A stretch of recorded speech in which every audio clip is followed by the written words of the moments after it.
Guys, soon I'm about to get up out of this house and go head to the gym to do my cardio. Today is Saturday. It's time for me to hit the treadmill and run. I was going to do it outside on the trail, but it's a little bit cold, so I'm going to just head to Planet Fitness. But I was actually on TikTok, okay, like I often am. And yesterday I was scrolling and I came across a video by Hendo Kwan. If you guys don't know, he used to be in the army. Okay, he was stationed somewhere in Washington State near Seattle. And he did an interesting video. He did a series about how what to do if you're an introvert, but you're in the military. And again, I found it very interesting and very relatable. And it just had me reflect on my own experiences being more so introverted while I was serving active duty in the Air Force. Now, I have done a couple of videos like this. I think just one video about what it's like to be, the annoyance of being introverted in the workplace and how people have all these expectations on you and people think you might be being rude to them. You're being like hostile because you don't want to talk about anything or whatever. Like, at least with them, it's not like with everybody, but most people, right? And again, like I have to reflect on my own military experience. And it's like when you are like not even shy, like again, I'm not a shy person, but I like to describe my personality as being literally half introverted, but I'm not at the same time I'm also half extroverted. It just depends. I'm one of those people who are like, what is it called? Like an empath. You kind of can pick up on vibes. First I gotta have a good feel for the person. Okay, I like to what's the word? Observe my environment, observe how the people are, observe how they're interacting with each other before I decide whether I want to engage or not, okay? Maybe that's like I'm too much in my head, anxiety, but that's just how I am, right? And when you are an introverted person, period, but specifically in the military, being a black woman specifically for me, it is very, very annoying. And you will more than likely, at least once, okay, a couple times, you're going to go through some hardships. Now, in my opinion, in my experiences, the way human beings are, it's like when you're more introverted or like you like to keep to yourself, or you the type of person like I am, like if they ain't talking about nothing interesting and they're not talking about ish at all, you don't want to engage, or you just have a job where you just want to go do that job and immediately go home, right? You ain't about to be out like chilling with coworkers at the bar after work at happy hour. You just like, it ain't none of that. I just got to get my check and I want to go home. People oftentimes tend to become disappointed in you because you don't act or even sound or talk or dress like how they look at you, if that makes sense. Like literally just today it happened, okay? Literally just like 2-3 hours ago, I was up in Walmart getting some fruit.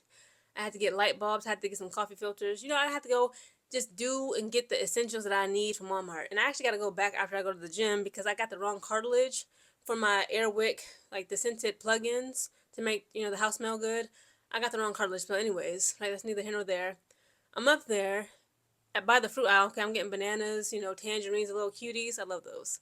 Cantaloupes. And this black guy comes up to me, older black man. He's like, "Are you Jamaican?" To me. And I'm like, "No." And he's like, "You don't sound Jamaican." And I was like, "Well, I'm not Jamaican." He was like, "Oh, you look Jamaican." And I'm like, "Well, I'm not." He's like, "Oh, are you South African?" I'm like, "No." He's like, "Where are you from?" I get this all the time, okay? Being in Central Ohio, we have a heavy like East African, Ethiopian, Somali population, Ghanaians, Nigerians. Like we have a lot of African people here. I was like, "No, I'm not from South Africa." And he was like, just going on. I'm like, "Bro," he's like, "Well, where are you from?" I'm like, "I'm from here." I was like, "I'm black." And he's like, "I can see that." But he's like, "Where like you really from?" I'm just like, here we go. Now, that's kind of how it is, specifically in the military. First of all, when you're in the military, it's not always, depending on your job, specifically the Air Force, it's not always, rah, rah, rah, military, plunder and pillage and village, just time to kick A all the time. It's not like that. But at the same time, being in the military, because it is the combat force, you kind of have to have more of a personality. Like it's not necessary, but it'll help you to be more dynamic, be more explosive, be more expressive, right? But at the same time, if you are too expressive, okay, of course, because it's the military, we all got to be like in uniform. If you too opinionated, if you too loud, if you just too much of anything, right?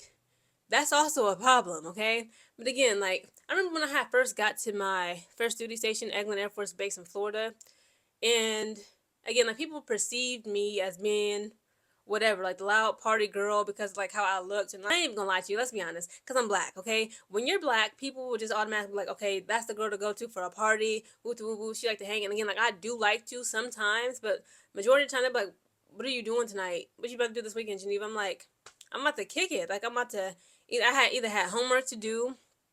I'm about to maybe go on a date with whoever I was seeing at the time or something like that. I'm about to just have like a little quiet evening with a couple of friends, like a kickback. I like kickbacks over the club. I don't like the club. I've always hated the club. Or I'm about to work out. I'm about to like read a book, finish a book. I'm about to just do what I need to do, chores. I gotta do laundry. I'm about to maybe go travel somewhere, go up the street. I don't know. I'm about to just, do whatever I want to do. And it's like they start to treat you different. Sometimes bad, if in their minds the character they created of you in their minds based on how you look, it doesn't fit. Like they're like, your personality doesn't match how you look. Have you ever heard somebody tell you like your voice doesn't match your face or how you look? Like as women, like you see like a big, tall, strong, handsome man. He has a beard and he starts speaking. You in your mind before you even heard him say anything, his accent, you think he gonna have like a really deep, masculine, like throaty voice, and then like he has like a more of a high pitched voice. I ain't gonna lie, it's kind of like disappointing. Like you just looking at him like your voice is kind of like a turn off. It's not attractive, right? That's how people kind of perceive introverted people, but specifically when you're black, okay? Me being black, people have said that I had an attitude when I don't. Like I had sergeants, okay? I'm gonna say his name, Sergeant Isaacs of Eglin Air Force Base. So again, he was one of those, okay? He was a white man from Albuquerque, New Mexico. He would like ask not just me, but like other black airmen, like weird questions about black people. Because again, he didn't like grow up around us. It's not many black people in the state of New Mexico. I was stationed there at Cannon, ill. Okay, and I had went to Albuquerque just to travel to get away from Cannon, Clovis, New Mexico. It's not many of us out there, so he would ask like weird questions. And you could tell like he had a perceived like notions about how black people should act. And like you could tell like he was one of those people who was like, okay, all black women are supposed to be loud and aggressive and funny and ghetto, right? So when I wasn't like that, like I was just more like I would just go in, prep meals, because again I was a chef, okay, at Eglin when I was in Florida for 5 years straight. I would go in there, be polite, do my job. We literally didn't have much time for small talking, like just like kiki and like chatting all day. We literally was that busy. That job was stressful, okay? Cooking for thousands of people, making sure like the food comes out on time or else your sergeant is barking at you is not for the weak, okay? But again, he would perceive me as having like an attitude, and it's like she doesn't seem to be like they like to say that you're not a team player and you don't care about the people around you. I'm like, sir, I'm here to do my job and go home. What is there for us to talk about? And that's another thing. Like, for me personally, I don't find myself being able to like, I ain't gonna say that relate, but it's like a lot of people in general, based on what they like to do, their interests, based on their conversations at that time, it's like I can't really relate to you. Like the conversations, you already know how it is when you're in the military, specifically if you're a woman or you're black or you're a person of color or whatever, and you're around like non-black people or like mainly like a male-dominated like job. The conversations they be having is one, it can be offensive. Okay, it can be derogatory, it could be degrading, it could be hateful, right? It could be racist, sexist, prejudice, etc. Or sometimes like it could be just downright dumb. Like I'm gonna give you an example about how I can get on and be sparked up for a conversation versus being like really cold and dry towards somebody. Now, just last year, I was stationed at Cannon Air Force Base from last October 2024. I signed up, I volunteered to be a Security Forces augmentee member from October of last year to April of this year, right?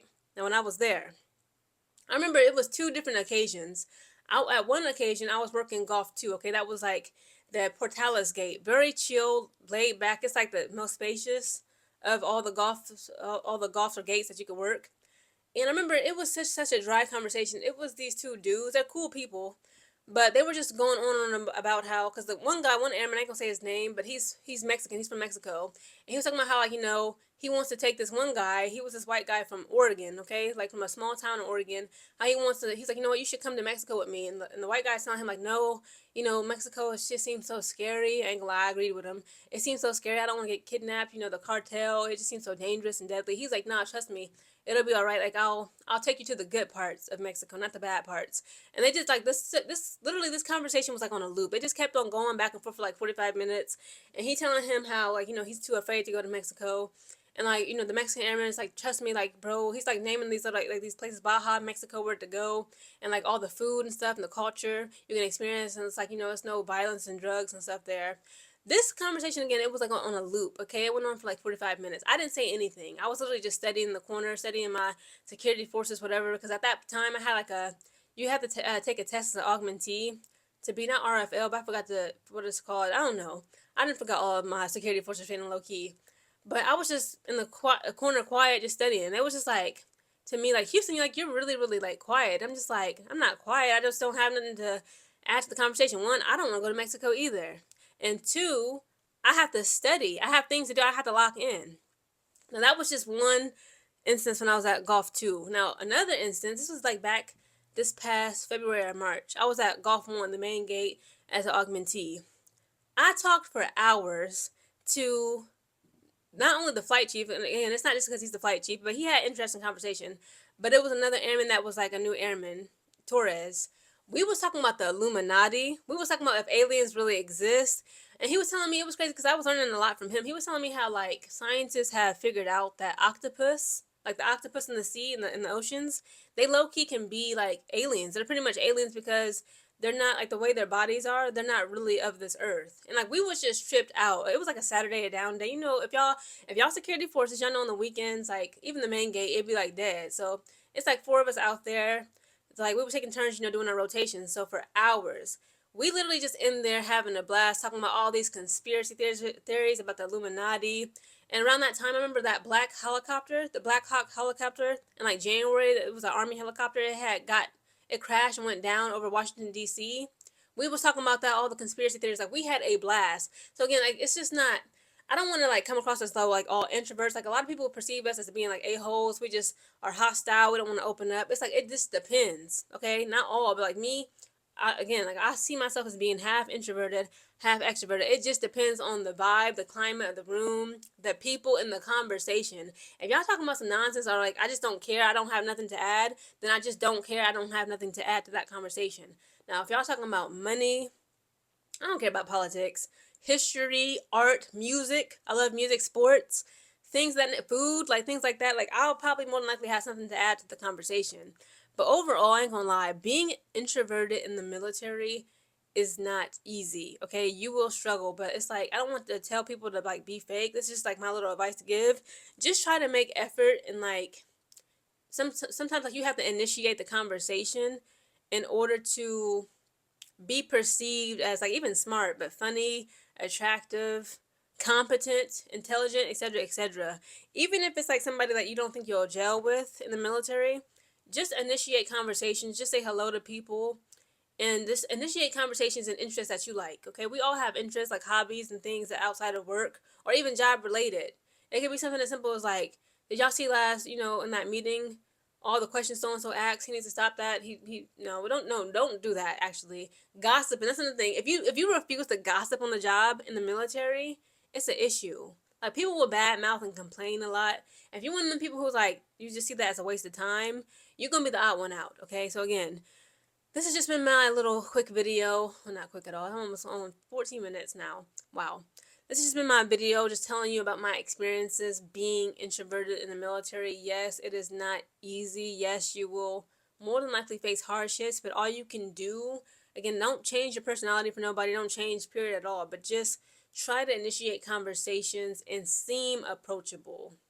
But guys, comment down below if you also was an introvert in the military and if you have anything to say about your experiences and if you have any tips at all, comment down below.